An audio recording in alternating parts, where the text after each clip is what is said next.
Hey, what's up, practitioners? Grayson Carter here, and just want to spend a minute with you to come by and visit and talk a little bit more about some of the changes that I see coming down the pipe that are going to be happening in the nutrition industry. So, you probably noticed that the industry is getting more and more crowded than ever. And in a recent email I sent, we were looking at some of the big players that are coming into the industry. Just to name a few, Everlywell is a direct-to-consumer lab testing company, and they just raised over $50 million to bring lab testing to the end consumer, completely cutting out the middleman or the need for a practitioner to deliver some of these services. Another app, Noom, if I'm saying that properly, it's a weight loss coaching app. And for only like $60 a month, somebody can go on and get weight loss coaching, meal plans, accountability, all that sort of thing. And they just raised $50 million, or maybe it's a little bit more than that, in order to double down on this market and really grow their market share. And we've seen this happen in other industries too. Like, this is not the first time. This isn't unique to the nutrition industry. Just take like the taxi industry, for example. I mean, Uber came in and pretty much overnight was almost able to completely wipe them out. I mean, in some cities are reporting anywhere from 50% to 90% of their taxis have gone out of business. And the taxis thought they were safe from all this. I mean, they had their employee unions, and they had a license. Some people were paying up to $1 million in order to get their taxi. I think it's called a medallion. And so they thought they were safe from having to worry about other competitors coming into the industry.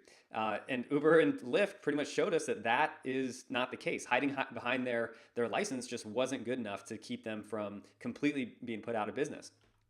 Hotels are certainly under pressure now from companies like Airbnb. You'll see hotels are lowering their prices, going out of business, consolidating with other chains, because Airbnb, like anybody now with a spare bedroom or a vacation property, a rental property, can essentially become a hotelier and start renting out that extra space to make some money. And so people are choosing to go that route as opposed to staying in hotels. So these are just a couple of examples, and you're probably seeing this across like lots of different industries. And I think probably an even bigger trend is like this is happening across like the entire middle class. Like, there's a lot of people saying that the rich are getting richer, the poor are getting poorer, and I'm certainly seeing that. And I'm not going to digress into the politics of that, or who's responsible or what we should be doing about it, because I think it's less about the politics of it and more that this is just a consequence of the natural powers of the universe finally playing out. And this is something that Einstein talked about, and more specifically, it was about the power of compound interest. And there was this great example that I read about the power of compound interest, and it was talking about if you had a penny and you were able to double that penny every single day, how much money would you have after 30 days? And so when you start, like at the beginning, you take that penny and you double it, and on the day one you have 1 penny, day two you have 2 pennies, day three you have 4, day 4 you have 8, and it goes on and on. But at the end of just the first week, you still don't even have a full dollar yet. And so most people would look at that and see like this very small increase in the amount of money they have and kind of give up at that point. Whereas if we followed out that same trend just to 30 days, that would add up to more than $5 million. And so you can see from week 1 to week 4, there's a drastic increase in the amount of wealth that gets built. And so that same effect is happening in all these different industries where the top players are able to reinvest profits, reinvest the attention, reinvest the experience, and are just going to continue to get better and better over time. And it works the same way, unfortunately, for people that are worse off. If you're going into debt, if you're not providing a great experience, that compounds. That compounding gets worse and worse and worse the longer that this goes on. And so it's really there's going to be this great divide in every industry, in the middle class, and it's going to be the people that are able to stay on top of that, be on the positive side of that compound interest, that are really going to be able to thrive and take over their share of the market. So there's all sorts of players that are getting wiped out from this chaos, from this disruption in every one of these industries. But there's a select group of people that are completely unfazed by this. They're completely insulated from all the disruption in the industry. Take like the Ritz-Carlton, for example.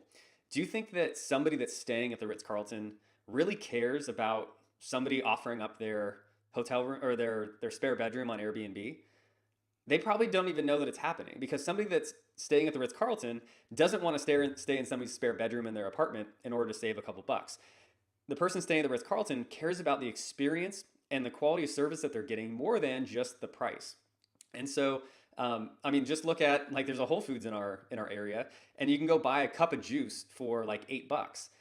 Do you think the person shopping at Whole Foods really cares that McDonald's, down the street has just rolled out their dollar menu and you can buy a ton of things on their menu for just a buck?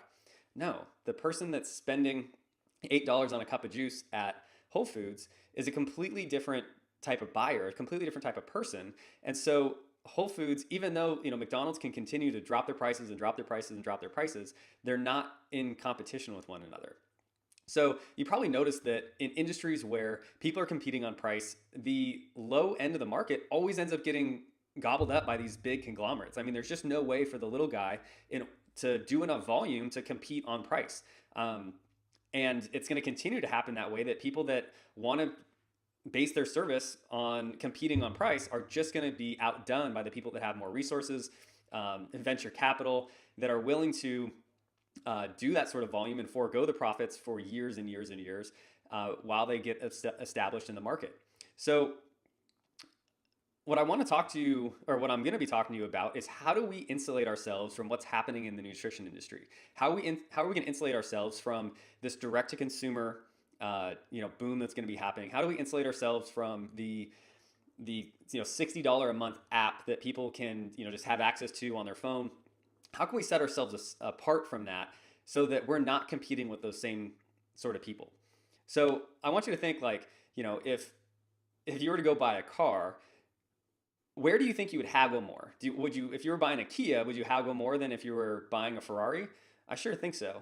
There's not a lot of people that are going to go buy a Ferrari and haggle over the price if they're worried about saving, $1,000 or $2,000. But walk into a Kia dealership, there's probably people negotiating for every little last thing, trying to save a penny. And so we get to decide which of those industries we serve, or we get to decide what part of that industry that we serve. So over the next few days, I'm going to be stopping by and talking about how we can position ourselves in any industry to really serve that part of the industry or that part of the market that truly values an experience of luxury over price. Because these pockets exist everywhere. Just like in the hotel industry, just like in the travel industry, just like in the food and service industry, there's pockets of people everywhere that value a luxury premium experience over competing on price. And so if we want to compete on price, chances are we're going to be going head to head with all these, Everlywell and Noom and all these other apps that are going to be competing with the bottom of the market. But by targeting that luxury part of the market, that premium part of the market, we're going to be completely insulated from all the disruption that's going to be going on over the next couple of years in the nutrition industry.